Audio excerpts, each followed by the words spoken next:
Welcome to the Voice of UK News Updates.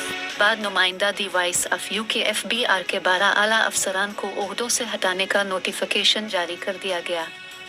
Notification के मुताबिक grade 21 और 22 के 12 अफसरान ओहदों से फारिग कर दिए गए और उनकी खिदमात FBI एडमिन पूल के सुपुर्द कर दी गई। नोटिफिकेशन में कहा गया है कि ग्रेड 22 के अफसर और मेंबर कस्टम्स अकाउंटिंग मुकर्रम जाए अंसारी, मेंबर IR पॉलिसी आफाक कुरैशी और अंसारी, मेंबर IR पॉलिसी आफाक कुरैशी और member customs operation doctor Farid Iqbal Qureshi को एडमिन पूल भिजवा दिया गया। FBI नोटिफिकेशन में बताया गया है कि DGIOCO Shaibano Khan doctor Farid Iqbal Qureshi member customs operation को मेंबर पूल भेज दिया गया। वज़ीर आज़म पाकिस्तान मियां शहबाज शरीफ की हिदायत पर फेडरल बोर्ड ऑफ रेवेन्यू के करप्ट और नाहिल अफसरान के खिलाफ सख्त कारोबारा अफसरान को ओहदों से फारिग कर दिया गया। वज़ीर आज़म की हिदायत पर मुकम्मल जांच के बाद उनलैंड रेवेन्यू सर्विस और कस्टम्स के 12 अफसरान को OSD बना दिया गया। शहबाज शरीफ ने करप्ट और नाहिल अफसरान के खिलाफ कार्रवाई की हिदायत की और करप्शन में मुलव्वस अफसरान को मुलाजमत से बर्खास्त करने के अहकामात भी दिए।